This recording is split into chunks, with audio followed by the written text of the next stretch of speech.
Hello students, आप सभी का स्वागत है एक बार फिर से मैग्नेट ब्रेन्स हिंदी पर। मैं हूं अरुण और हम लोग बात कर रहे हैं कक्षा 11वीं के गणित विषय के लिए। जैसा कि आप सभी विद्यार्थियों को पता है कि मैग्नेट ब्रेन्स और मैग्नेट ब्रेन्स हिंदी आप सभी विद्यार्थियों को कक्षा 6 से लेकर 12 तक आपके विषय के संपूर्ण विषय, आपकी कक्षा के संपूर्ण विषय पूरी तरह से आपको फ्री पढ़ाते हैं। इसके लिए हम किसी भी व्यक्ति से, किसी भी स्टूडेंट से कोई भी चार्ज नहीं लेते। ना ही आपको कोई ये बोलने वाला है कि आप इतने वीडियो देखने के बाद इतने पैसे दीजिए। 2 या 3 वीडियो देखने के बाद आपसे कोई प्लान डिस्कस करना या आपको कोई सब्सक्रिप्शन प्लान बताना कि ये लेने के बाद आपको इतना सब कुछ मिलने वाला है, वो कुछ नहीं है। आपको बस इन सभी वीडियो को देखना है और समझना है। आपको यहाँ एक एक चीज, एक एक टॉपिक, एक एक प्रश्न आपकी किताब का पढ़ाया जा रहा है। चलिए शुरुआत करते हैं आज की कहानी के साथ। आज हम लोग बात कर रहे हैं कक्षा 11वीं के 16वें अध्याय प्रायिकता के बारे में और इसके हम कुछ टॉपिक डिस्कस करेंगे जो कि प्रश्नावली 16.2 के पहले आपको जानने चाहिए। इन टॉपिक्स में आप देख सकते हैं हम क्या क्या डिस्कस करने वाले हैं। पहले तो हम ये देखेंगे कि घटना क्या होती है, जिसे हम पहले परिभाषित कर चुके हैं एक बार शुरुआत में। उसके बाद परस्पर अपवर्जी घटनाएं, निषेध घटनाएं और घटनाओं के विभिन्न प्रकार ये भी देखने वाले। चलिए शुरुआत करते हैं। पहला कि घटना होती क्या है।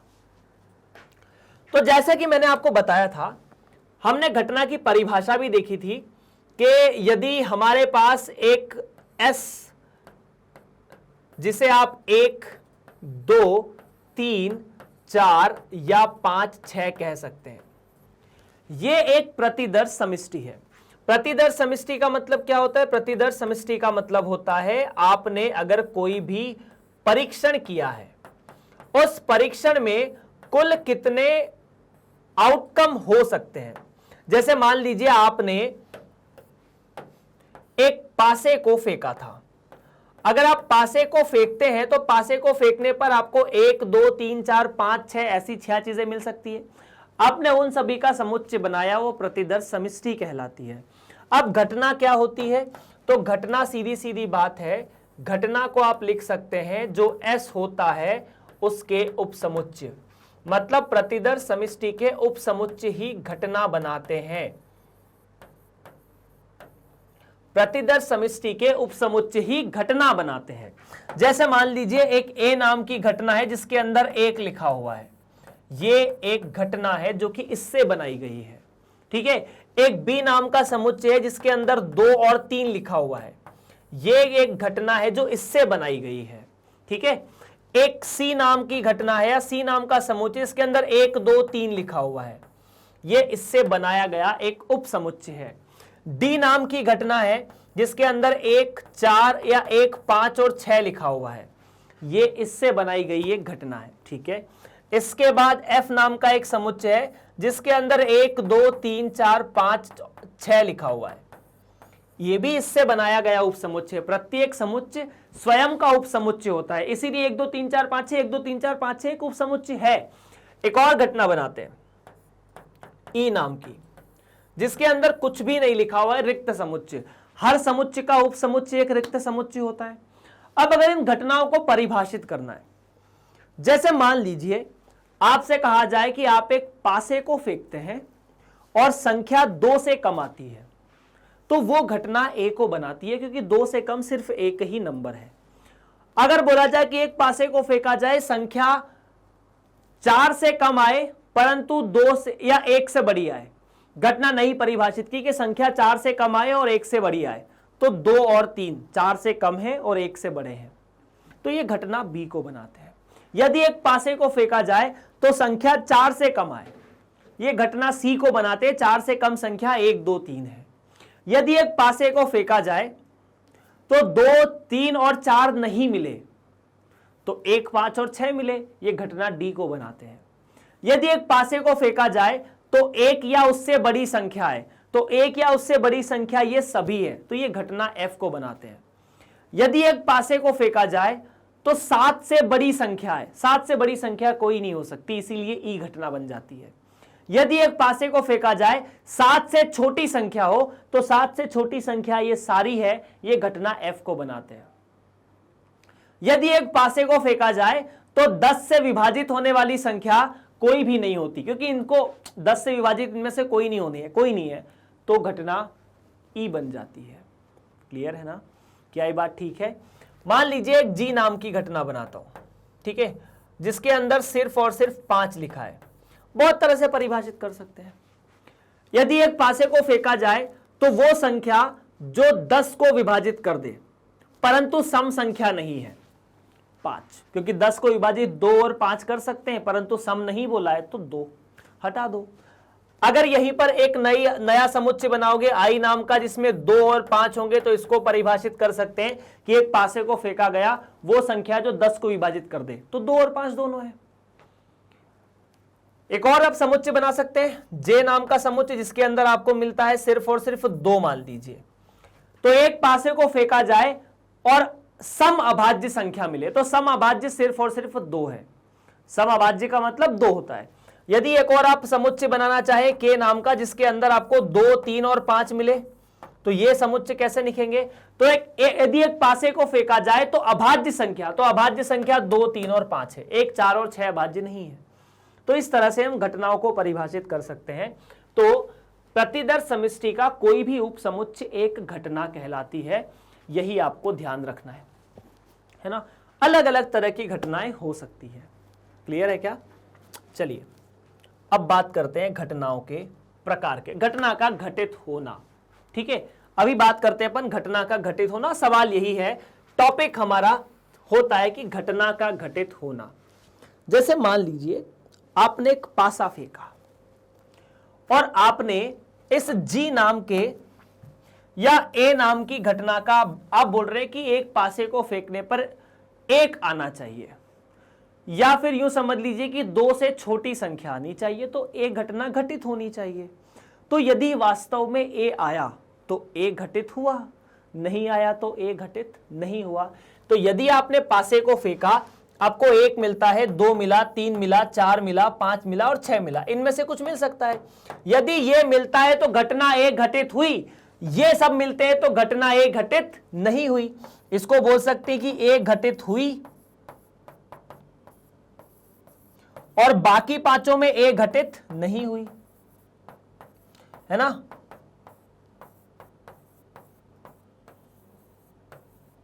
ये मुद्दे की बात है ना, ए घटित हुई और ए घटित नहीं हुई। अब उसके बाद ऐसा भी हो सकता है, जैसे मान लीजिए 2 के बारे में बात कर लेते हैं। तो यदि एक पासे को फेंका जाए और समअभाज्य संख्या मिले, तो यदि समअभाज्य संख्या मिली तो 2 जे नाम की घटना घटित हुई, वरना घटना घटित नहीं हुई। यदि एक पासे को फेंका जाए और 7 से बड़ी संख्या मिले, तो वो तो संभव नहीं है, मतलब ई घटित हो गया। रिक्त समुच्चय 7 से बड़ी संख्या तो मिल ही नहीं सकती 1 से 6 के बीच में। तो घटना ए का घटित होना मतलब जब जो भी हम एक्सपेरिमेंट कर रहे हैं उसमें वो चीज मिलनी चाहिए, तो घटना घटित हुई, नहीं तो कोई बात नहीं। प्रतिदर्श समष्टि के चीजें तो मिलेगी, उसमें घटना मिले कि नहीं मिले पता नहीं। या फिर ऐसे समझो कि ये एक समुच्चय है, अब आप जिस उप समुच्चय के बारे में बात कर रहे हैं वो आया कि नहीं आया ये पता नहीं, लेकिन वो समुच्चय से तो चीजें बनेगी। डन है। अब बात करते हैं घटनाओं के प्रकार। घटनाओं के प्रकार में सबसे जरूरी, मतलब घटनाओं को अपन विभिन्न प्रकार से वर्गीकृत कर सकते हैं, और उसमें अव्ययों के आधार पर अपन सबसे पहले बात करते हैं। देखिए, संभव और असंभव घटना, या संभव और या असंभव और निश्चित घटनाएं, 2 तरह की घटनाएं होती है, एक असंभव और एक निश्चित। इम्पॉसिबल और श्योर इवेंट इन्हें अंग्रेजी में कहा जाता है। घटनाओं को अपन अंग्रेजी में इवेंट्स कहते हैं। सरल घटना और मिश्र घटना, आइए इनको समझने की कोशिश करते हैं वन बाय वन। असंभव एवं निश्चित घटनाएं, जैसे मान लीजिए उसी पासे को फेंकने के उदाहरण लेते हैं अपन, है ना। आपने एक पासे को फेंका,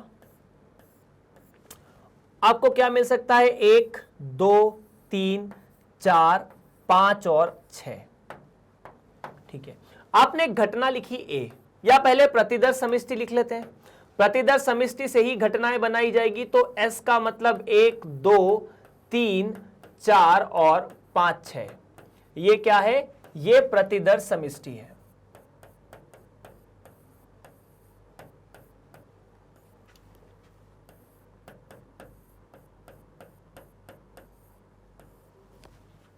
अब मान लीजिए मैं ए नाम की एक घटना को परिभाषित करता हूं कि ए नाम की एक घटना है, एक पासे को फेंकने पर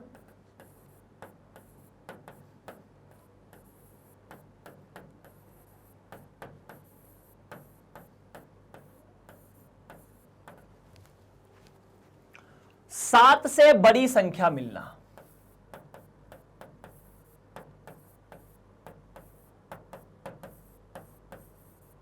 अगर एक पासे को फेंका जाए तो 7 से बड़ी संख्या कहां पर मिलेगी? पहला टास्क तो ये। दूसरी घटना में बोलता हूं, एक पासे को फेंकने पर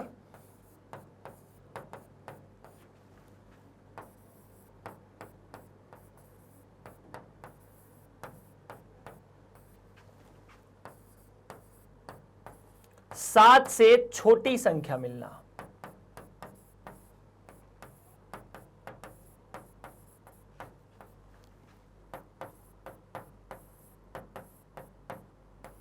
तो अच्छा, एक बात मुझे बताइए, छोटी सी बात यहां पर, अगर आप एक पासे को फेंकते हैं जिस पर 1 से लेकर 6 तक की संख्या लिखी है, तो क्या कभी आपको 7 से बड़ी संख्या मिल सकती है? नहीं मिल सकती। तो मैं कह सकता हूं कि एक कभी भी घटित नहीं होगा, है ना? एक कभी भी घटित नहीं होगा। तो क्या मैं कह सकता हूं कि एक घटित नहीं होगा, मतलब इसका घटित होना संभव नहीं है। मतलब ये क्या है? वास्तव में असंभव घटना है।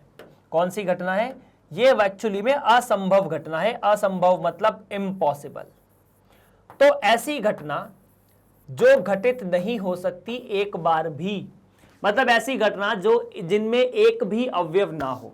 मतलब अगर आप ए को लिखने की कोशिश करेंगे तो ए के अंदर, ए के समुच्चय में आपको कुछ भी नहीं मिलेगा, क्योंकि पासे को फेंकने पर 1 से 6 तक ऐसी एक भी संख्या नहीं है जो 7 से बड़ी है।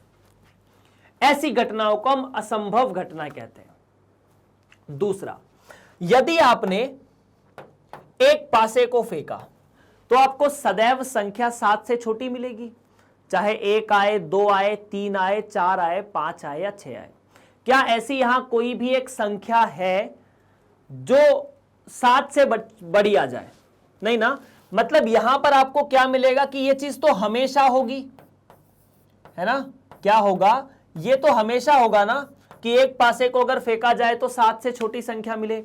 तो बी समुच्चय को आप ऐसे लिख सकते हैं कि अगर मैं बी को बनाना चाहूं तो 1, 2, 3, 4, 5 और 6,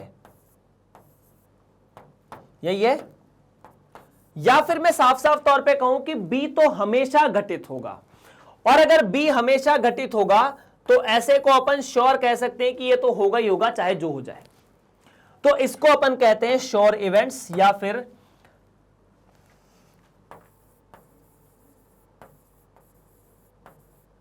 श्योर इवेंट। क्लियर है क्या? जिसे कहा जाता है निश्चित घटना। मतलब कुछ भी हो ये तो हमेशा ही होगी, कुछ भी हो जाए ये घटना निश्चित है, ये तो हमेशा होगी। अब जैसे मान लीजिए अपन ने एक सी नाम की घटना कही। सी नाम की घटना में मैं कहूं कि 5 से छोटी संख्या मिलनी चाहिए। कितनी? 5 से छोटी। तो अगर 5 से छोटी घटना, 5 से छोटी संख्या आपको चाहिए तो 1, 2, 3, 4 मिलेगा। अब आप हमेशा ये नहीं कहते कि 5 से छोटी संख्या एक निश्चित घटना है। क्यों?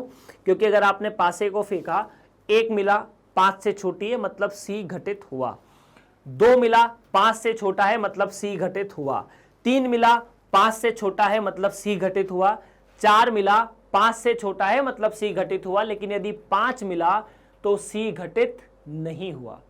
पासे को फेंकने से 5 तो आ सकता है ना, पर सी नहीं हो सकता। पासे को फेंकने से 6 मिल सकता है लेकिन सी घटित नहीं होगा। तो सीधी सीधी बात है कि यदि सी को घटित होना है, यदि सी को घटित होना है तो मतलब 5 और 6 नहीं आना चाहिए। पर बी को, अगर बी के बारे में बात करो तो चाहे पासा फेंको, कितनी बार फेंको, बी तो हमेशा घटित है, इसीलिए एक निश्चित घटना है। यहां पर अपन छोटी छोटी चीजें और लिख सकते हैं। क्या छोटी छोटी चीजें लिख सकते हैं कि इस केस में ए एक रिक्त समुच्चय होगा, और यदि ए एक रिक्त समुच्चय है तो ऐसी घटना को हम असंभव घटना कह सकते हैं। मतलब इसके अंदर कुछ मिला ही नहीं, तो ये कौन सी घटना हुई? असंभव घटना। और बी जो है वो प्रतिदर्श समष्टि के बराबर है। देखो एक बार, बी और एस बराबर है तो ये घटना हमारी निश्चित घटना हो जाती है।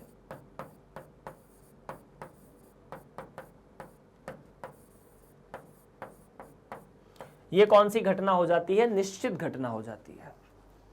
क्लियर है क्या? आगे जाके आप पढ़ेंगे कि असंभव घटना की प्रायिकता शून्य होती है, क्योंकि असंभव घटना कभी घटित हो ही नहीं सकती। या निश्चित घटना की प्रायिकता सदैव 1 होती है, क्योंकि ये तो हमेशा घटित होगी। खैर, जैसे मैं आपसे कहूं कि मान लीजिए ये गर्मी का मौसम है और कोई व्यक्ति रजाई ओढ़ के सो रहा है ना, तो आप कहोगे सर ये असंभव है, लेकिन वास्तव में ये असंभव नहीं है। ऐसा हो सकता है कि वो व्यक्ति अपने रूम में सो रहा हो, 3-4 एसी लगा के सो रहा हो, मौसम तो गर्मी का है, उसके रूम में उसने 10 डिग्री 20 डिग्री का टेम्परेचर लेकर रखा हो, 10-15 डिग्री का टेम्परेचर हो, ठंड लग रही हो, बुखार आ रहा हो अलग से, तो वो रजाई ओढ़ के सोएगा, तो ये असंभव घटना नहीं है। ठीक है। या फिर आप कहें कि सर ट्रेन के ट्रैक पर जो गाड़ियां हैं, ठीक है, वो एक साथ 2 गाड़ियां एक ही ट्रैक पर निकले, ये असंभव हो सकता है ना, कि एक साथ 2 गाड़ियां निकले, एक के पीछे दूसरी निकल सकती है, वो संभव है, लेकिन एक साथ 2 गाड़ियां असंभव है। तो कुछ चीजें मतलब जो असंभव संभव आपके लिए, वो प्रायिकता में असंभव संभव है, ऐसा नहीं कह सकते ना। प्रायिकता में जैसे मान लीजिए बारिश का मौसम है, ठीक है, तो यहां बरसात हो भी सकती है और नहीं भी हो सकती है। ठीक है। सर्दी बारिश के मौसम में भी लगती है, तो ऐसा नहीं कि बारिश के मौसम में सर्दी नहीं लगती है, वो असंभव नहीं है। तो खैर, बात अपन समझ चुके हैं कि असंभव घटना क्या है और संभव घटना क्या है। आगे बढ़ते हैं अगली घटना पर। सरल घटना, सिंपल इवेंट्स। सरल घटना का मतलब है कि उस घटना के अंदर एक ही अवयव हो, ज्यादा नहीं। कितना? एक अवयव हो। ऐसी घटना को हम सरल घटना कहते हैं। एक अवयव वाली, क्या हो? एक अवयव हो घटना में, और इसे एक प्रतिदर्श भी कहते हैं। अवयव को अपन प्रतिदर्श बिंदु भी कह सकते हैं। क्या कह सकते हैं? प्रतिदर्श बिंदु। मतलब जो प्रतिदर्श समिष्टि है उसके सारे अवयवों को प्रतिदर्श बिंदु कहा जाता है। तो एक प्रतिदर्श बिंदु हो। ठीक है। जैसे उदाहरण के लिए आपने वही पासे को फेंका था और आपके पास बहुत सी घटनाएं आई थी, 1 2 3 4 5 और 6। तो आपने ये ऐसे आपने एक घटना बनाई, मान लीजिए 1, इसमें एक ही प्रतिदर्श है, 2 है क्या? नहीं है। आपने एक घटना बनाई B जिसके अंदर 3 है, तो यहां पर भी सिर्फ एक प्रतिदर्श है। आपने एक घटना बनाई C जिसके अंदर आपको 5 मिला, तो ये भी एक प्रतिदर्श है। तो ये सरल घटना है। सिंपल कुछ नहीं, एक प्रतिदर्श है, लिख दो आंसर।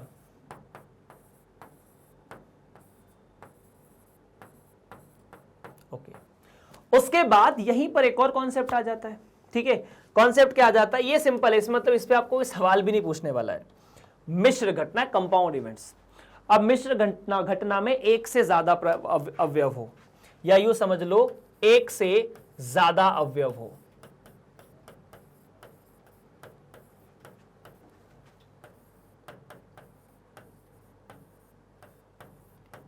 जैसे उदाहरण के लिए इसी में अगर मान लीजिए मैंने एक डी नाम का समुच्चय बनाया और डी नाम के समुच्चय में 2 और 5 आपको 2 अवयव दिए गए, वो सारी संख्याएं जो 10 को विभाजित करती है। तो यहां पर 2 प्रतिदर्श है, 2 और 5 है ना। अगर मैं कहूं f नाम का एक अवयव जिसके अंदर आपको 1 2 और 3 मिले, तो f को ऐसे परिभाषित कर सकते हैं कि 3 या 3 से छोटी संख्या या 4 से छोटी संख्या है। तो यहां पर आपको 1 से ज्यादा प्रतिदर्श है, इसीलिए यह मिश्र घटनाएं हो जाती है ना। ये क्या हो जाती है? मिश्र घटनाएं।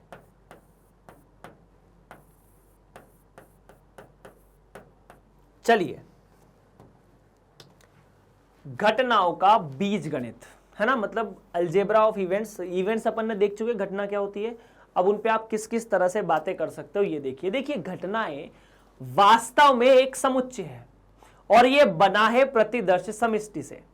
तो अब हम जब घटनाओं के समुच्चय के बारे में या इनके प्रतिदर्श के बारे में बात करते हैं, तब हम सोचते हैं कि क्यों ना S को एक समुच्चय मान लिया जाए जिससे घटनाएं बनी हैं, और उसके आधार पर आप 4 अलग अलग तरह के यहां पर बीजगणित लगा सकते हो, है ना।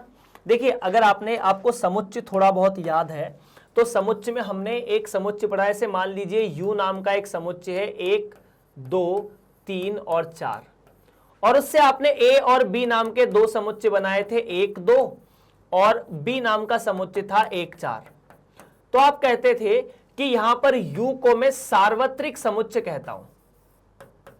सार्वत्रिक समुच्चय मतलब ए और बी नाम के जो समुच्चय हैं वो यू समुच्चय से बनाए गए हैं, और इसीलिए आप कहते थे कि ए और बी जो समुच्चय है वो ए के या यू के उप समुच्चय है, बी भी यू का उप समुच्चय है और ये भी उप समुच्चय है। उप समुच्चय मतलब वो समुच्चय जो यू समुच्चय से बनाए गए हो।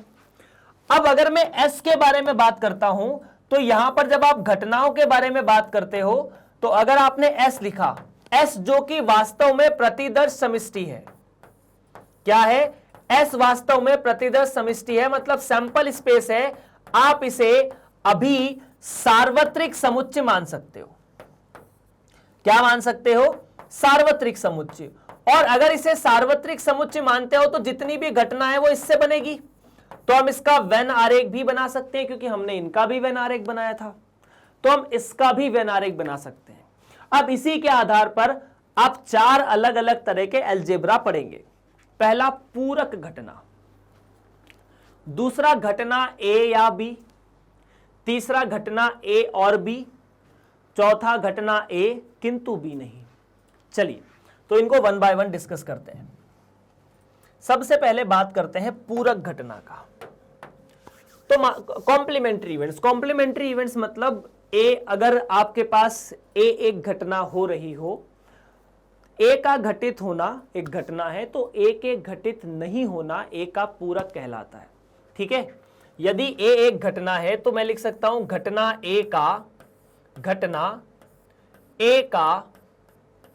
घटित नहीं होना,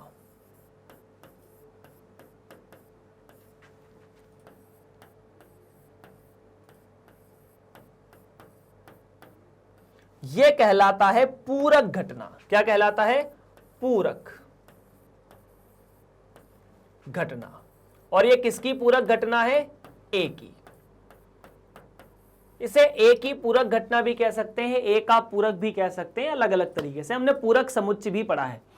अब जैसे उदाहरण के लिए, और यह निकाला कैसे जाता है, इसे निरूपित किया जाता है ए डैश से। किससे, ए डैश। और इसे निकालने का तरीका है ए डैश को कि आप सार्वत्रिक समुच्चय या प्रतिदर्श समष्टि में से ए को घटा दीजिए।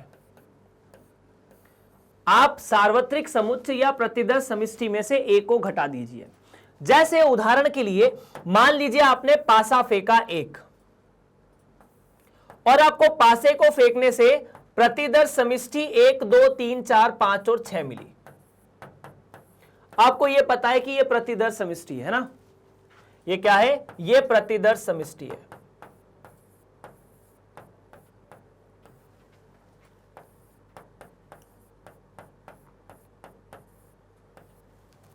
अच्छा, अगर मान लीजिए आपने ए नाम की एक घटना बनाई जिसके अंदर 2 5 और 6 है, ये ए घटना है। अब अगर आपसे बोले कि ए का पूरक, तो ए का पूरक लिखने का मतलब है ए डैश, और इसे निकालने का तरीका है आप एस में से ए को घटा दीजिए। एस में से ए को घटा दीजिए मतलब एस समुच्चय ये है, इसमें से ए समुच्चय के अवयव गायब कर दीजिए। एक समुच्चय में से दूसरे समुच्चय को घटाने का मतलब है यदि एस में से ए को घटा रहे हैं तो एस में वो सारे अवयव जो ए में भी है उनको घटा दो, तो आपको मिल जाएगा यहां पर 1 3 और 5, क्योंकि 2 दोनों में थे, 4 थे, 5 थे, 1 3 और 5 नहीं, 1 3 और 4,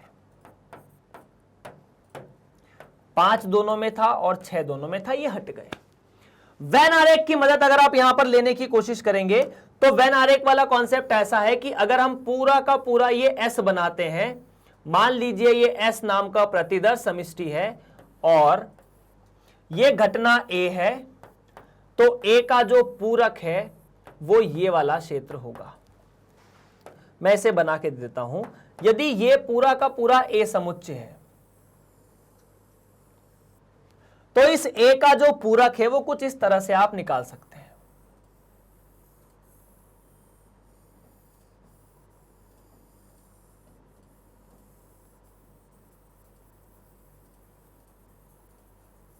ये है ए का पूरक। ए को छोड़कर दुनिया की सब कुछ, जितनी भी चीजें यहां पर आपको दिख रही है वो ए है। ये अगर ए है तो ये ए का पूरक है। एस अपनी जगह फिक्स है, ए को छोड़कर बाकी क्षेत्र को कलर करना ए का पूरक कहलाता है। क्लियर है क्या? ये है पूरक घटना। अब ऐसा होता है कि कई बार किसी घटना का पूरक नहीं हो पाता, जैसे मैं मतलब नहीं हो पाता कहने का मतलब है, आप इसे नोट कर सकते हैं, आपको काम भी देगा। नोट पहला, असंभव घटना का पूरक।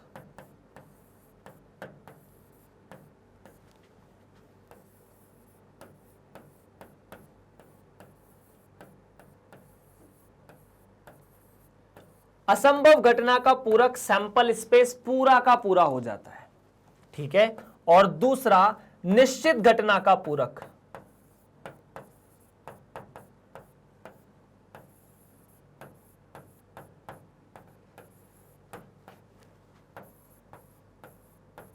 निश्चित घटना मतलब जो तो होके रहेगी, उसका पूरक कुछ ना हो, मतलब रिक्त समुच्चय। दो चीजें आप ध्यान रखिएगा। क्लियर है क्या? आगे बढ़े। अगला टॉपिक है ए या बी। ये दोनों भी कहां से हो सकती है? ये दोनों भी प्रतिदर्श समष्टि से ही हो सकती है। अब ए या बी का मतलब है इवेंट ए और इवेंट बी, जहां पर हमने दो समुच्चयों का सम्मिलन पढ़ा था, वही कहानी है। घटना ए या घटना बी। आपको याद है क्या हमने सम्मिलन कैसा पढ़ा था? तो कॉन्सेप्ट वही है। ए या बी में भी हमें बात करनी है यहां पर सम्मिलन की। सम्मिलन का मतलब क्या होता है कि यदि दो समुच्चय है ए और बी, तो वो सारे अवयव जो समुच्चय ए में भी हैं, साथ ही साथ समुच्चय बी में भी है। तो जैसे मान लीजिए एस नाम की एक घटना है, वही पासा फेंकने वाली से अपन सारी घटनाएं समझ लेते हैं। आपने पासा फेंका, इसका प्रतिदर्श समष्टि आपको मिला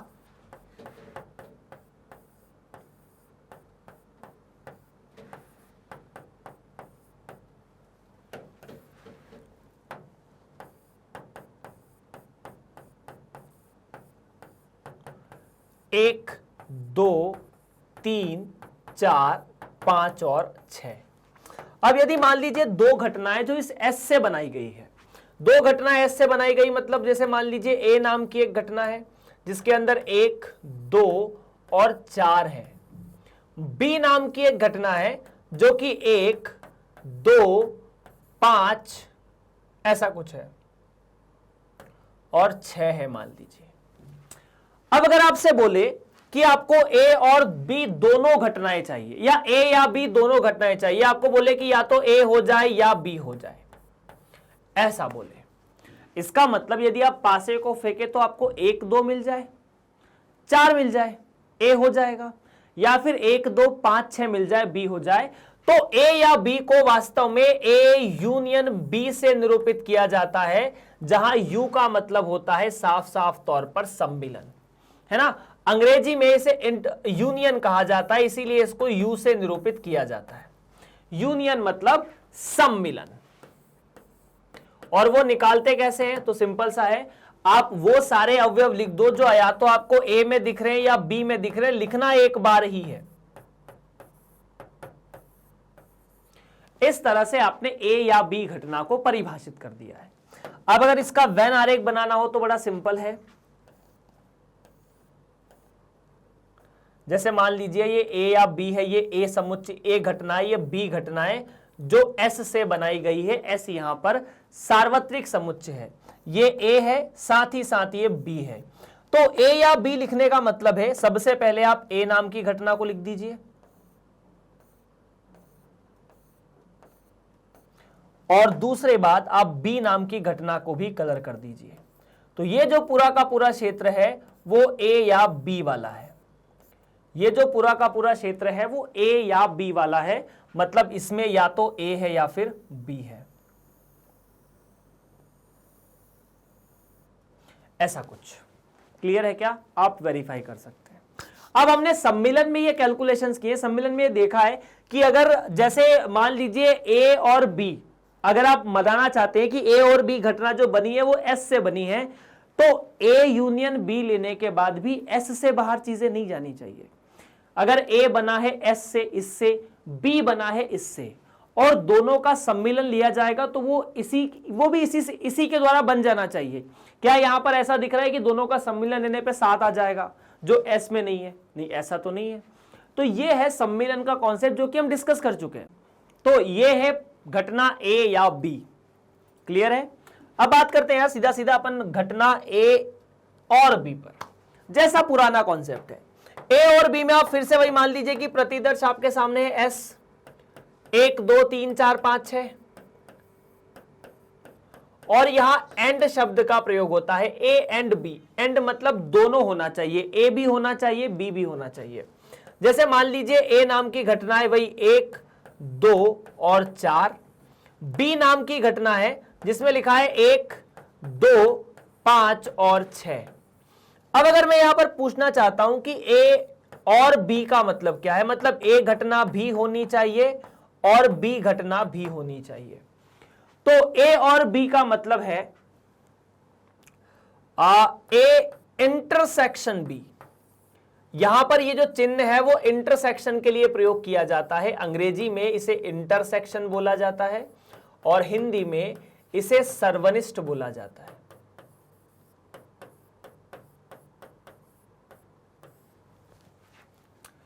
अब इसका मतलब है कि वो सारे अवयव ए और बी, मतलब ए इंटरसेक्शन बी, इसका मतलब वो सारे अवयव जो ए में भी है साथ ही साथ बी में भी है। ऐसा ना हो कि दोनों में से किसी एक में हो जाए। वो चीजें तो ए या बी दोनों, ए और बी दोनों में हो, सिर्फ एक में हो काम नहीं चलेगा। जैसे उदाहरण के लिए मैं कहूं, मान लीजिए एक पासे को फेंका जाए तो एस आपके सामने मिला, एस जो है वो 1 2 3 4 और 5 है, साथ में 6 भी है ना। अब अगर मान लीजिए मैंने ए नाम की घटना कही कि एक सम संख्या मिले, क्या मिले? सम संख्या पासे को फेंकने पर, और बी नाम की घटना कही कि एक अभाज्य संख्या मिले, क्या मिले? अभाज्य संख्या।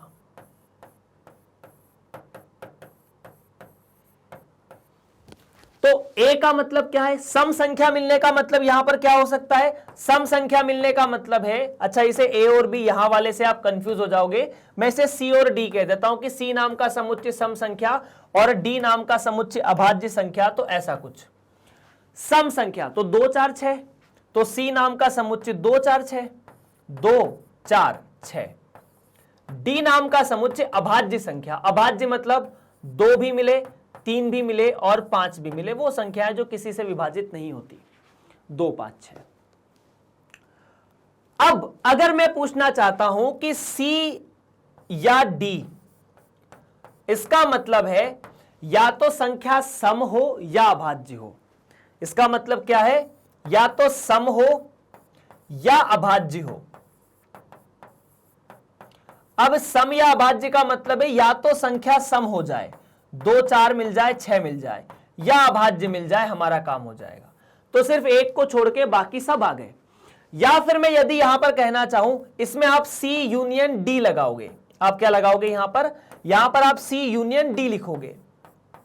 और यहीं पर दूसरे केस में अगर मैं सी एवं डी बोल देता हूं, सी एवं डी कह दो, इसको सी और डी कह सकते हैं, जिसका मतलब है सम भी हो और अभाज्य भी हो, तो सम अभाज्य संख्या।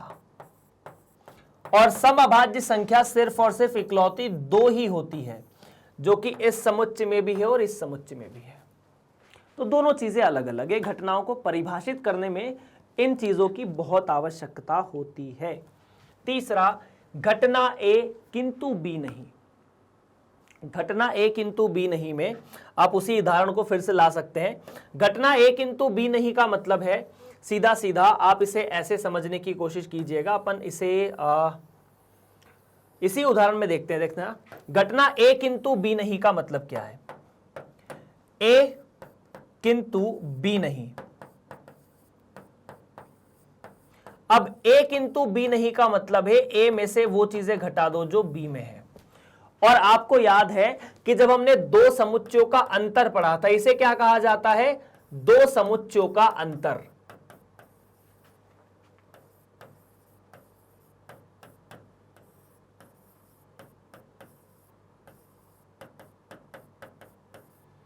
और दो समुच्चयों का अंतर निकालने का सीधा सीधा तरीका है कि ए समुच्चय में से अगर आपको बी समुच्चय घटाना है तो आप ए में से ए इंटरसेक्शन बी घटा दो। यह है दो समुच्चयों का अंतर। तो जैसे यहां पर a माइनस बी करना है तो a माइनस बी का मतलब है a minus B, a minus a intersection b। अब a इंटरसेक्शन b का मतलब वो सारे अवयव जो a और b दोनों में हो। यहां 1 और 2 है ना, तो आपने a में से 1 और 2 हटा दिए तो सिर्फ और सिर्फ बचा 4। अब ये 4 जब आएगा मतलब घटना a तो घटी, लेकिन 4 को आने से b तो नहीं घटी ना, तो a किंतु b नहीं।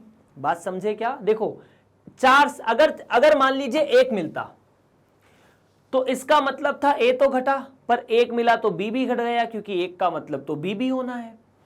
2 मिलता तो a और b दोनों घटित हो जाते, 2 से a भी घटित हुआ और 2 से b भी घटित हुआ। अगर 4 मिला तो a घटित हुआ परंतु b घटित नहीं हुआ। 3 मिलता तो दोनों घटित नहीं होते। जैसे मान लीजिए यहां पर एक संख्या मिली 2, तो वो संख्या एक सम संख्या भी है और एक अभाज्य संख्या भी है, तो 2 का मतलब c और d दोनों है। पर अगर आप यहां पर पहचानना चाहते हैं कि c माइनस डी मतलब c किंतु b नहीं, c किंतु d नहीं। अब c किंतु d नहीं का साफ साफ मतलब है सम संख्या हो किंतु अभाज्य नहीं हो, क्योंकि c का मतलब तो सम है और d का मतलब अभाज्य है। तो सम संख्या तो हो किंतु अभाज्य नहीं हो, सम संख्या हो किंतु अभाज्य नहीं हो। तो सम संख्या हो किंतु अभाज्य नहीं हो तो सम संख्या 4 और 6 हो सकती है, मतलब 2 4 6 हो सकती है, किंतु अभाज्य नहीं हो तो 2 अभाज्य संख्या है, तो सिर्फ और सिर्फ 4 और 6 बच जाएगा। अब इसमें मुद्दे की बात यह है, ध्यान से सुनना, कि इसको निकालने का तरीका ऐसा भी था कि c में से हम c इंटरसेक्शन d घटा दें। अब c इंटरसेक्शन d में तो हमारे सामने सिर्फ और सिर्फ 2 ही है, तो यहां से आपने c में से 2 को हटा दिया तो 4 और 6 बचे, जो कि वहां पर लिखे हैं। तो यह है घटना a किंतु b नहीं। क्लियर है क्या? बस इतनी सी बात है। इसके वेन आरेख हम लोग समुच्चय में देख चुके हैं। प्रश्नों के बारे में बात करते हैं। आइए, एक पासा फेंकने के परीक्षण पर विचार कीजिए। घटना एक अभाज्य संख्या प्राप्त होना को a से और घटना एक विषम संख्या प्राप्त होना को b से निरूपित किया गया है। निम्नलिखित घटनाओं के बारे में बात कीजिए। ठीक है, मतलब निम्नलिखित घटनाओं को निरूपित करने वाले समुच्चय लिखिए। घटनाएं 4 अलग अलग दी है, a या b, a और b, a किंतु b नहीं और a नहीं, है ना। सबसे पहली बात, आपको एक समुच्चय दिया है S। कौन सा समुच्चय दिया है? S नाम का एक समुच्चय दिया है जो कि प्रतिदर्श समुच्चय है। मतलब अगर आप एक पासे को फेंकेंगे, सबसे पहले इसे थोड़ा सा ऐसे आप देख सकते हैं कि यदि हम एक पासे को फेंकेंगे तो पासे को फेंकने से आपके पास प्रतिदर्श समष्टि क्या होगी। इसका अगर हल किया जाए तो मैं लिखता हूं, पासे को फेंकने पर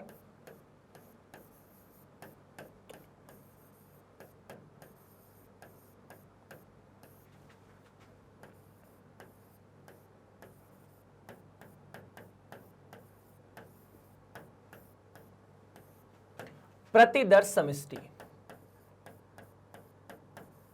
क्या आ सकती है? अगर एक पासे को फेंकोगे तो आपको क्या क्या मिलेगा, जिसे आप S कह सकते हैं। तो आपको 1 मिल सकता है, 2 मिल सकता है, 3, 4, 5 और 6।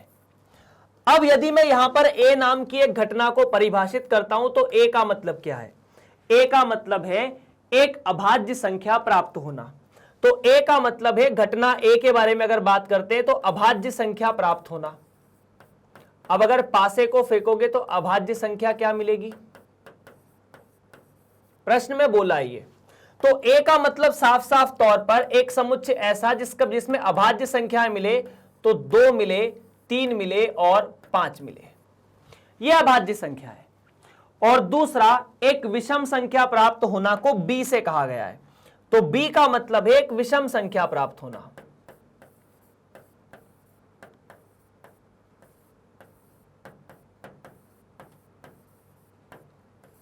और अगर ये एक विषम संख्या है तब मैं इसे कह सकता हूं कि B एक समुच्चय जिसमें एक विषम संख्या है, तो पासे को फेंकने से विषम संख्या 1, 3 और 5 मिल सकती है।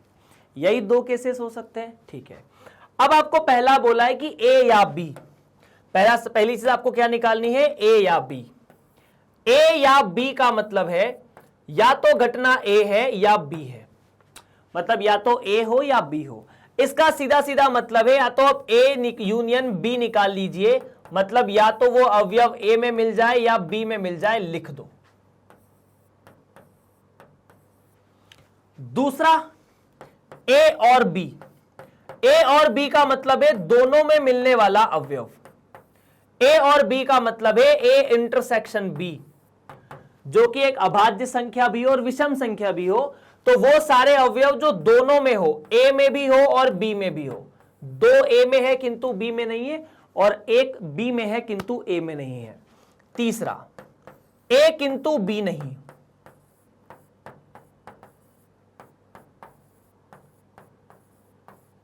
अब A किंतु B नहीं मतलब ऐसा कुछ, तो A किंतु B नहीं का मतलब है कि आप A में से B को घटा दो, और A में से B को ऐसे नहीं घटाया जाता, A में से A इंटरसेक्शन B को घटाया जाता है। A 2, 3, 5, A इंटरसेक्शन B 3, 5, तो 3, 3 से गया, 5, 5 से गया, तो यहां पर आपके सामने सिर्फ और सिर्फ 2 बचा। अब पता है A किंतु B नहीं का मतलब क्या है, संख्या अभाज्य हो किंतु विषम नहीं हो, तो सम अभाज्य संख्या हो। साफ साफ मतलब यही है A किंतु B नहीं का। चौथा प्रश्न, A नहीं, बाकी A नहीं का मतलब होता है, हमने देखा था A डैश, और इसका मतलब है S में से A को हटा दिया जाए। S क्या है, 1, 2, 3, 4, 5, 6। A क्या है, 2, 3, 5। अच्छा, A नहीं का मतलब क्या है, अगर A का मतलब अभाज्य संख्या है तो A नहीं का मतलब संख्या अभाज्य नहीं होनी चाहिए, या फिर साफ साफ तौर पर S में से A घटा दो, यहां पर 1 और 3 और, या 1, 3 नहीं, 1, 4 और 6 आपको मिलेगा। S में से A सीधा सीधा ऐसे भी घटा सकते हैं, ये सूत्र लगाने की बार बार आवश्यकता नहीं है। वो सारे अवयव जो दोनों में आपको दिख रहे हैं उनको S में से गायब कर दो। 2, 3 और 5 S में से गायब कर दिए तो 1, 4 और 6 बचे। इस तरह से इस प्रश्न का जवाब आप दे सकते हैं। क्या ये क्लियर है ना? तो ये है इस प्रश्न का जवाब। आइए आगे बढ़ते हैं अगले प्रश्नों की तरफ, मतलब आगे जो अगला कॉन्सेप्ट है उसको डिस्कस करते हैं। परस्पर अपवर्जी घटनाएं, म्यूचुअली एक्सक्लूसिव इवेंट्स। अब म्यूचुअली एक्सक्लूसिव इवेंट्स का मतलब है अगर बहुत सी घटनाएं हैं और 2 घटनाएं ऐसी है कि यदि पहली घटित हो जाए तो दूसरी ना हो, और दूसरी हो जाए तो पहली ना हो, ऐसी घटनाओं को हम म्यूचुअली एक्सक्लूसिव या परस्पर अपवर्जी घटनाएं कहते हैं। क्या कहते हैं? परस्पर अपवर्जी घटनाएं कहते हैं। तो परस्पर अपवर्जी का मतलब है, माना यदि A इंटरसेक्शन B एक रिक्त समुच्चय हो, तब A और B को, तब A एवं B को परस्पर अपवर्जी कहा जाता है। A एवं B को परस्पर अपवर्जी कहा जाता है।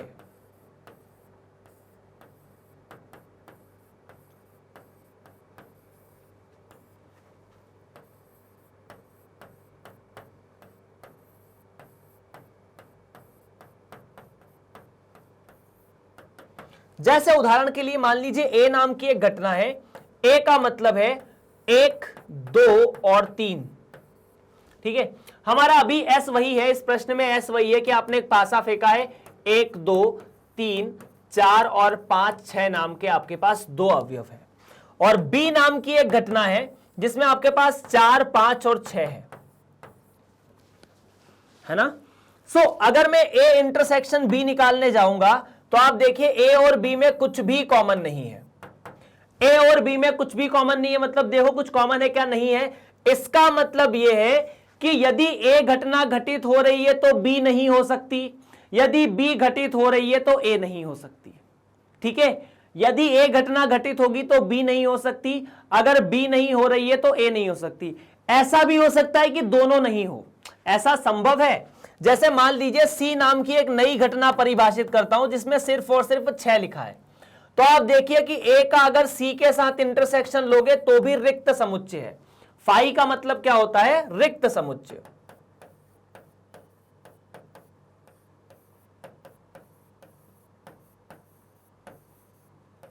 ठीक है, तो ए और सी में भी कुछ नहीं है। उसी तरह अगर मैं मान लीजिए अब बी इंटरसेक्शन सी लेता हूं तो यहां पर आपको 6 नाम का एक अवयव मिल जाएगा जो दोनों में है, इसीलिए ये रिक्त समुच्चय के बराबर नहीं है। तो बी और सी परस्पर अपवर्जी घटनाएं नहीं है। अब अगर अपन परस्पर अपवर्जी घटनाओं के बारे में बात करते हैं तो मान लीजिए ये जो फोटो है ना, मैं आपको इसी का वेन आरेख बना के दिखाता हूं। आपने इसके 2 टुकड़े कर दिए। पहले टुकड़े में आपको 1, 2 और 3 दिख रहा है जो कि एक घटना को बताता है। ये एस है, पूरा डिब्बा जो है ना वो एस है ना। और दूसरे टुकड़े में आपको 4, 5 और 6 दिख रहा है। ये 4 है, ये 5 है और ये 6 है जो कि बी नाम की घटना को बताता है। अब देखिए क्या ए और बी में कुछ कॉमन है? क्या ए का क्षेत्र और बी का क्षेत्र कुछ कॉमन दिखा रहा है? नहीं। परंतु ये सी वाली घटना यहां मैंने बना दी। अब बी के अंदर ही सी बैठा है, इसीलिए बी और सी परस्पर अपवर्जी नहीं है। तो यदि वेन आरेख में 2 आरेख या 2 घटनाओं के आरेख एक दूसरे को प्रतिच्छेद नहीं करते हैं तो हम उन्हें परस्पर अपवर्जी घटनाएं कह सकते हैं। जैसे मान लीजिए एक और मैं आपको बड़ा सा वेन आरेख बना के दिखाता हूं। मान लीजिए ये एस है, इसमें एक घटना है E1, ठीक है, दूसरी घटना है E2, तीसरी घटना यहां से यहां तक है E3 और चौथी घटना है E4 यहां से यहां तक। कितनी मान लेते हैं अपन? ऐसा मान लेते हैं चौथी घटना E4 ये है गोले वाली और 5वीं E5 ये है। तो अब बताइए परस्पर अपवर्जी घटना कौन कौन सी है और कौन कौन सी नहीं? E5 कौन कौन सी है? E5 यहां से लेकर यहां तक है, इतनी इतनी, ऐसा। तो देखिए E1 E5 के साथ इंटरसेक्ट नहीं कर रहा। E1 का जो एरिया है वो E5 का नहीं है। तो यदि मैं E1 E5 को कहूं तो E1 E5 परस्पर अपवर्जी है, ठीक है। अगर मैं E2 E5 भी कहूं तो यह भी परस्पर अपवर्जी है, क्योंकि E2 का क्षेत्र और E5 का क्षेत्र आपस में प्रतिच्छेद नहीं कर रहा। E1 और E2 का क्षेत्र भी आपस में प्रतिच्छेद नहीं कर रहा, ये दोनों अलग अलग है। यहीं पर E2 E3 का क्षेत्र है, वो भी आपस में प्रतिच्छेद नहीं कर रहा। ऐसे बहुत सारे क्षेत्र हैं, लेकिन E3 A4 का प्रतिच्छेद ये वाला क्षेत्र है, तो ये दोनों परस्पर अपवर्जी नहीं है। ये सारी घटनाएं, इनके अलावा और भी होगी, ये सभी परस्पर अपवर्जी है। ऐसा फोटो आप 12वीं कक्षा में देखोगे। चलिए परस्पर अपवर्जी को आगे बढ़ाते हैं और बात करते हैं निशेष घटनाओं के लिए, एग्जॉस्टिव इवेंट्स। एग्जॉस्टिव इवेंट्स के बारे में अगर बात करें या निशेष घटनाओं के बारे में बात करें तो जैसे मान लीजिए यदि किसी प्रतिदर्श, इसकी परिभाषा लिख देता हूं पहले में, उससे समझना थोड़ा आसान हो जाएगा। समष्टि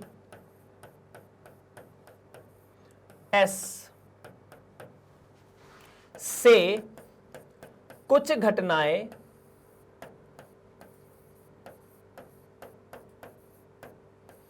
इस प्रकार बनी है। कुछ घटनाएं मान लेते हैं E1 E2 EN, है ना, ऐसी बहुत सारी घटनाएं। पहली घटना E1 है, दूसरी घटना E2 है, तीसरी घटना E3 है, ऐसे लेकर आखिरी घटना E है ना। मतलब मान लीजिए आपने 50 घटना बना दी है, ठीक है। इस प्रकार बनी है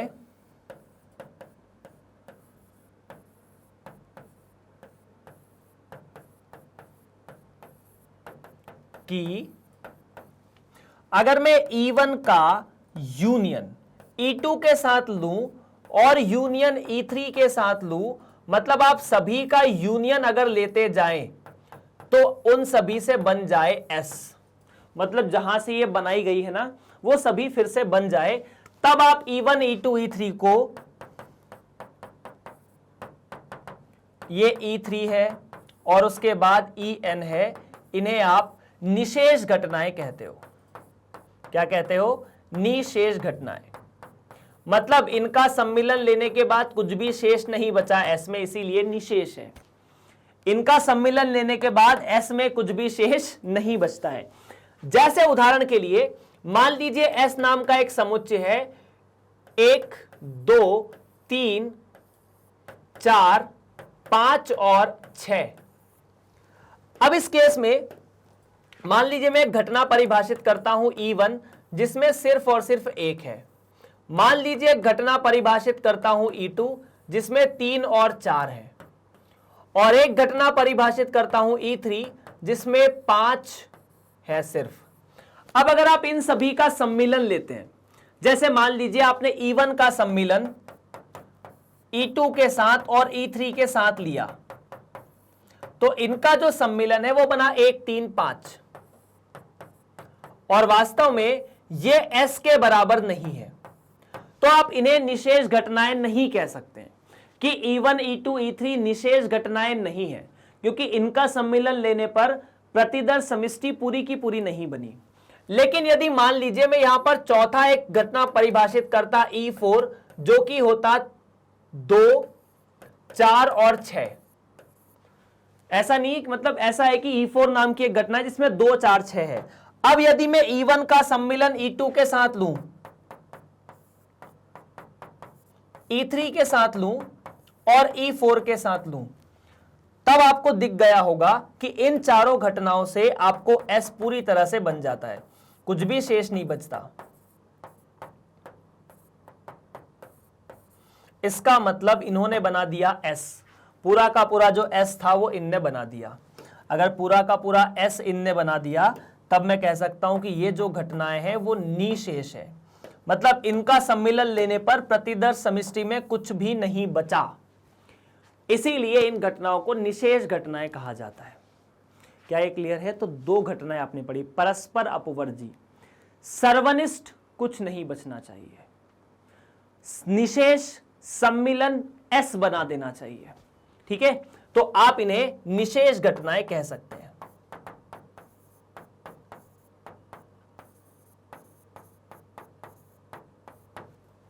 क्लियर है क्या?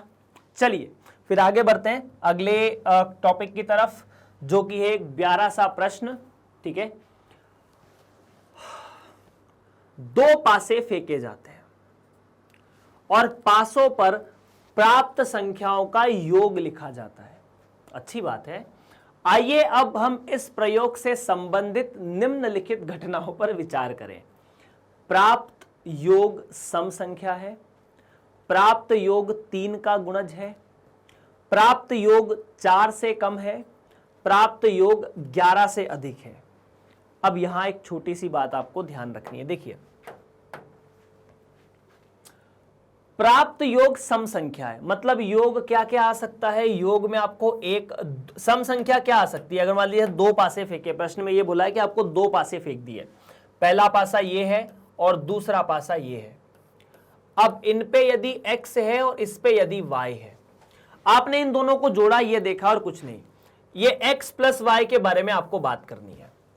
अब x प्लस वाई सम संख्या है, मतलब पहले पासे पर जो अंक आ रहा है, जैसे मान लीजिए पहले पासे पर अंक मिला 1 तो दूसरे पर मिल गया 3, जोड़ सम संख्या आया 4। मान लीजिए दूसरे पर 2 मिल गया होता तो 1 प्लस 2 3 होता, जो कि विषम संख्या होता।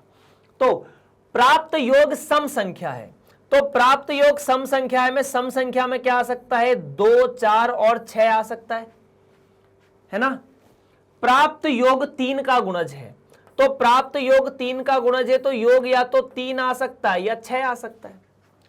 प्राप्त योग 4 से कम है, अगर प्राप्त योग 4 से कम है तो आपको एक बात बता देता हूं। अच्छा, 3 का गुणज है तो योग और भी आ सकता है, 9 भी आ सकता है और 12 भी आ सकता है। अगर हम 2 पासों को फेंकते हैं ना तो योग 2 से लेकर 12 तक कुछ भी आ सकता है। जैसे अगर x और y दोनों 1 हो गए, जो सबसे छोटी संख्या है, तो x प्लस y 2 आएगा। यह सबसे न्यूनतम योग है। यह कौन सा योग है? यह न्यूनतम योग है। वहीं पर यदि x और y जो सबसे बड़ी संख्या होती है 6 के बराबर हो गए तो x प्लस वाई 12 के बराबर है, जो कि अधिकतम योग है।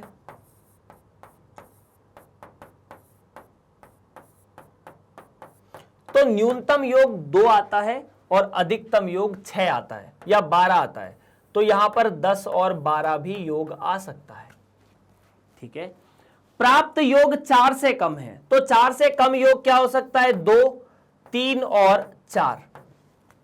और उसके बाद प्राप्त योग 11 से अधिक है। 11 से अधिक योग सिर्फ इकलौता है 12। अब आपको बताना है कि इनमें से कौन कौन सी संख्याएं निशेष या कौन कौन सी घटनाएं परस्पर अपवर्जी है ना। अब देखो, अगर आपको परस्पर अपवर्जी घटना निकालना है ना, तो आपको ये ए योग 2 कब होगा, 4 कब होगा, ये लिखने की आवश्यकता नहीं। लॉजिक लगाओ बस, लॉजिक लगाओ बस। मतलब ऐसा है, अगर परस्पर अपवर्जी घटनाओं के बारे में बात करते हैं कि कौन कौन सी घटनाएं परस्पर अपवर्जी है ना, तो पहला युग्म में लिखता हूं कौन कौन सी घटना। परस्पर अपवर्जी का मतलब क्या है? परस्पर अपवर्जी का मतलब है कि यदि E1 और E2 नाम की दो घटना है और अगर उनका सर्वनिष्ठ रिक्त समुच्चय आता है तो वो परस्पर अपवर्जी है। मतलब अगर ये हो रहा हो तो ये ना हो। अच्छा, अगर ए और बी के बारे में बात कर लेते हैं 1 बाय 1। क्या ए और बी परस्पर अपवर्जी है? प्रश्न ये है। तो देखिए, अगर ए हो जाए तो वहां बी नहीं होना चाहिए। तो अगर ए में योग 2 आ रहा है तो बी में योग 2 नहीं आ रहा है, मतलब ए और बी में अभी तक तो कुछ कॉमन नहीं है। लेकिन यदि ए में योग 6 आए और बी में भी योग 6 आ जाए तो क्या ये परस्पर अपवर्जी है? देखो, सीधी सीधी बात है। अपन ए और बी के बारे में बात करते हैं। सबसे पहले ए बी के बारे में बात कर लेते हैं कि क्या ये परस्पर अपवर्जी है। एक बात बताइए, ए में योग 6 आने के लिए 1 और 5 आ जाना चाहिए क्या? पहले पासे पर 1 आ जाए और दूसरे पासे पर 5 आ जाए तो क्या योग 6 हो जाएगा? हो जाएगा। बी में भी योग 6 है, हाँ, तो क्या 1 और 5 बी में भी उपस्थित हो सकता है? हो सकता है। तो मैं लिख सकता हूं ना ऐसा कि चूंकि ए सर्वनिष्ठ बी रिक्त समुच्चय नहीं है तो ए बी परस्पर अपवर्जी नहीं है।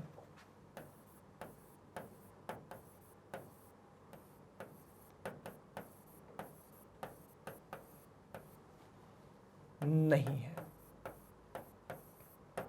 यह पहला टॉपिक है। दूसरा, ए के साथ सी को देख लेते हैं, है ना। ऐसे सारे युग्मों के बारे में 1 बाय 1 आप देख लीजिए, आपको अच्छा लगेगा। ए के साथ सी को चेक कर लिया जाए। देखिए, ए में भी 2 योग है, सी में भी 2 योग है। तो अगर ए में, बाकी 4 के बारे में भी होगा, अपन को तो कम से कम एक अवयव ऐसा लेकर आना है जो ए और बी दोनों में मिल जाए। तो अगर ए में भी 1 योग है और बी में भी 1 योग है तो क्या 1 कॉमा, या बी में भी 2 योग है और ए में भी 2 योग है तो क्या 1 और 1 ए और बी दोनों में है? हाँ, इसीलिए ए सी या ए और सी, बी नहीं, ए और सी। क्या ए और सी दोनों परस्पर अपवर्जी है? बिल्कुल। तो मैं लिख सकता हूं ए सी परस्पर अपवर्जी है।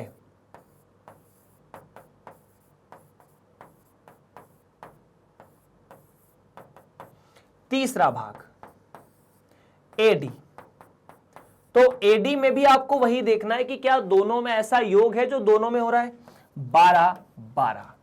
तो अगर ए में 12 योग होना है तो 6 और 6 को जुड़ना पड़ेगा दोनों पासों पर, और डी में भी यही है कि 6 और 6 को जुड़ना पड़ेगा। तब आप लिख सकते हैं, अच्छा मैंने एसी परस्पर अपवर्जी लिख दिया। नहीं, परस्पर अपवर्जी नहीं है। और यही बात एडी भी परस्पर अपवर्जी नहीं है।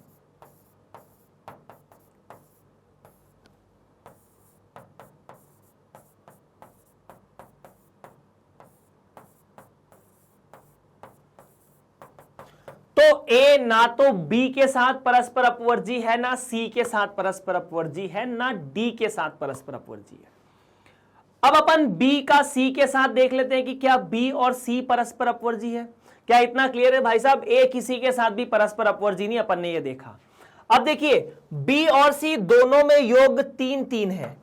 तो अगर मैं चौथे वाले केस के बारे में बात करूं जहां बी और सी के बारे में बात की जाए, तो बी में भी योग 3 है, मतलब 1,2 बी में मिलेगा। हालांकि 2,1 भी मिलेगा, हमें कम से कम एक अवयव चाहिए था, ये यहां पर भी मिलेगा। तो चूंकि अब मैं लिख सकता हूं कि इस केस में B इंटरसेक्शन C भी रिक्त समुच्चय के बराबर नहीं है। ऐसा क्यों? क्योंकि दोनों में एक एक अवयव कॉमन मिल गया। अगर मिल गया, बाकी और भी होंगे, जैसे यहां 1 + 2 है तो 2 + 1 भी होगा, 2 1 यहां भी होगा, 2 1 यहां भी होगा, तभी जाके योग 3 होगा। तब अपन लिख सकते हैं कि BC परस्पर अपवर्जी नहीं है।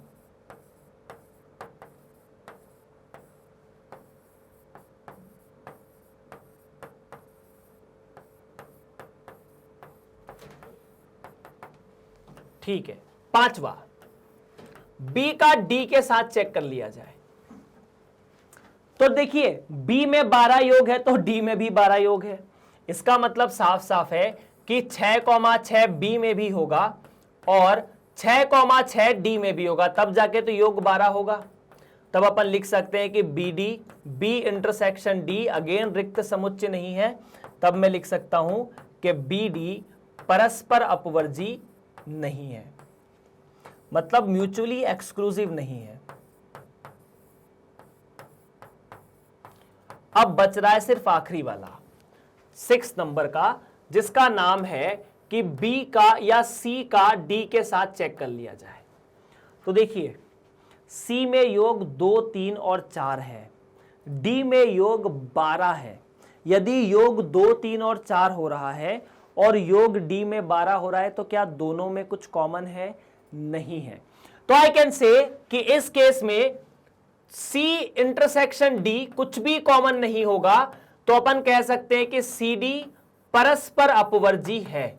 बस ये दोनों ही थे, बाकी और कोई नहीं था, बाकी और कोई नहीं था। CD परस्पर अपवर्जी है, बस उत्तर यही है ना। इसे अब ऐसे भी देख सकते हैं, सीधा सीधा ऑब्जेक्टिव टाइप, कि अगर यहां 6 योग है, संभव नहीं है। यहां 2 और 2 योग है, संभव नहीं है। यहां 3 योग है तो यह भी संभव नहीं है। यहां 12 योग है, संभव नहीं है। यहां 12 योग है, संभव नहीं है। सिर्फ इन दोनों में योग बराबर नहीं था किसी भी केस में, इसीलिए परस्पर अपवर्जी है। क्योंकि अगर योग समान है तो अवयव भी समान होंगे। अगर कहीं पर योग 4 है तो 2 + 2 होगा, 1 + 3 होगा या 3 + 1 होगा, और दूसरी जगह योग 4 है तो इन तीनों की वजह से ही हो सकता है कि 1 + 3 हो, 2 + 2 हो या 3 + 1 हो। खैर बढ़ते हैं आगे। प्रश्न नंबर 8, एक सिक्के को 3 बार उछाला गया है। निम्नलिखित घटनाओं पर विचार कीजिए। कोई चित्त प्रकट नहीं होता, ठीक है। तथ्यतः एक चित्त प्रकट होता है, कम से कम 2 चित्त प्रकट होते हैं, A, B और C। आपके सामने 3 घटनाएं हैं। सबसे पहले आपने एक सिक्के को 3 बार उछाला है, तो अगर एक सिक्के को 3 बार उछाला जाए तो प्रतिदर्श समिष्टि क्या है उसे बना लेते हैं। और उसे बनाने का तरीका, आप तीनों कॉइन को लिख दीजिए। ये कॉइन नंबर 1 है, ये कॉइन नंबर 2 है, ये कॉइन नंबर 3 है। प्रतिदर्श समिष्टि बनाने का तरीका मैंने बताया था। जब एक सिक्के को लिखते हैं तो एक बार H, एक बार टेल, एक बार H T और HT। इसके अलावा एक बार 2 बार H, 2 बार T, फिर 2 बार H, 2 बार T, और आखिरी में 4 बार H, 4 बार T। तो इस तरह अगर आप इस केस की प्रतिदर्श समिष्टि बनाना चाहते हैं तो उसमें 3H, 2H, 1T, उसके बाद 1H, 1T, 1H, उसके बाद HTT, उसके बाद THH, उसके बाद THT,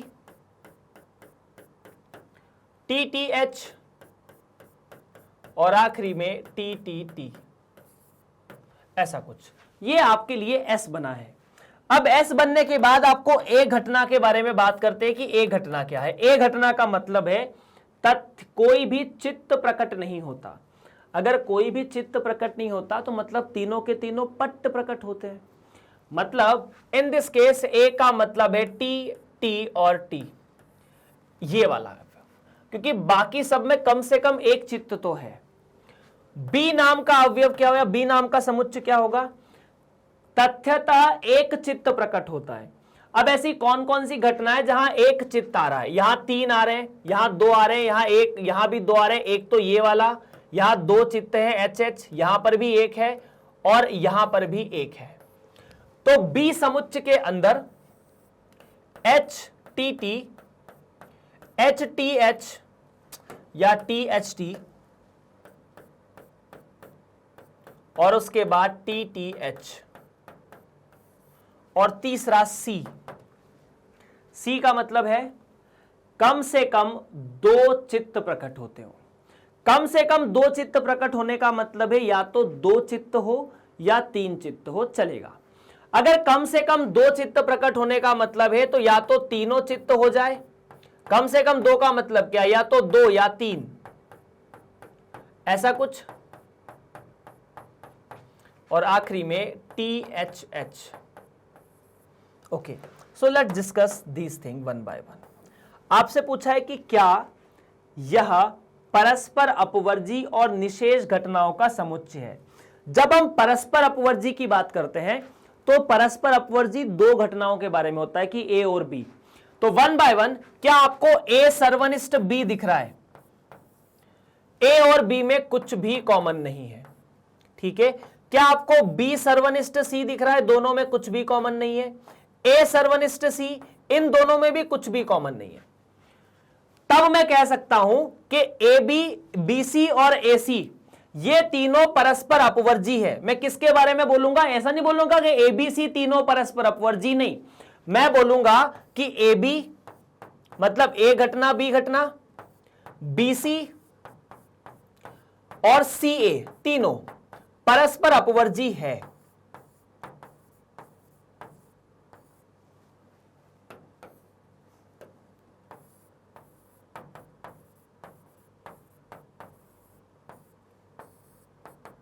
दूसरा, फिर आपसे पूछा है कि क्या यह निशेष घटना है।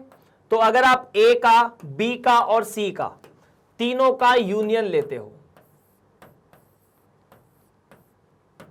तो देखो A में आपको TTT मिल जाएगा जो कि वहां है, HTT मिल जाएगा जो कि यहां है, और C में आपको ये तीनों मिल जाएगा, मतलब तीनों का यूनियन S बन जाएगा। आप इसे ऐसे भी देख सकते हो, A का मतलब एक भी H नहीं, B का मतलब 2H, C का मतलब 2 और 3H, तो ये तो सारे केस आ गए, तो ये S बन गया। तो हम यहां से कह सकते हैं कि ABC। देखिए, निशेष घटनाओं में कितनी भी घटनाएं हो जाए चलेगा, लेकिन परस्पर अपवर्जी में 2 घटनाएं हो सकती है, निशेष घटनाएं हैं।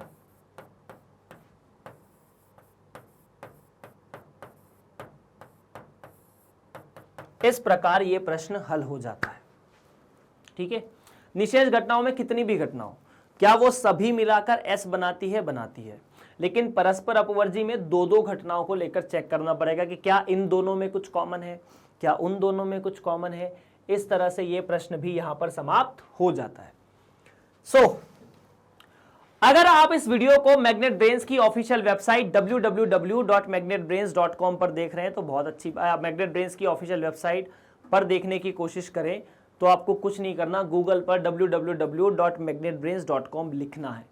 वहां पर आपको CBSE हिंदी माध्यम में जाना है, अपनी कक्षा 11वीं का चयन करना है और कक्षा 11वीं में आपको गणित विषय दिखेगा, इसके अलावा बाकी विषय भी दिखेंगे। गणित विषय पे क्लिक किया, आपको गणित विषय की जो NCERT किताब पढ़ाई जा रही है, आपको उसके बहुत सारे नीचे अध्याय मिलेंगे, उसका विवरण यहां पर मिलेगा। जिस अध्याय पे क्लिक करोगे उसके सारे टॉपिक्स आपके सामने आ जाएंगे। जिस टॉपिक पे क्लिक करोगे उसका वीडियो ऑटोमेटिकली आपके पास चलना शुरू हो जाएगा बिना किसी परेशानी के। यदि आप कक्षा 6 से 12वीं में हैं और अपनी स्कूली शिक्षा ऑनलाइन प्राप्त करना चाहते हैं तो मैग्नेट ब्रेन्स सभी राज्यों के विद्यार्थियों को पूरी तरह से मुफ्त पढ़ाता है, चाहे वो किसी भी बोर्ड में हो, हिंदी या अंग्रेजी माध्यम में, 6ठी से लेकर 12वीं, 100% मुफ्त। मतलब आपको जो भी पढ़ाया जाएगा वो पूरी तरह से फ्री है। बस आपको इस वीडियो को लाइक करना है, अपने दोस्तों तक पहुंचाना है, शेयर के माध्यम से, चैनल को भी शेयर करना है, और साथ ही साथ अगर आपने इसे सब्सक्राइब नहीं किया है तो आपको भी करना है और आपके दोस्त से भी करवाना है। मिलते हैं आप सभी से अगली कक्षा में। आपका बहुत बहुत धन्यवाद।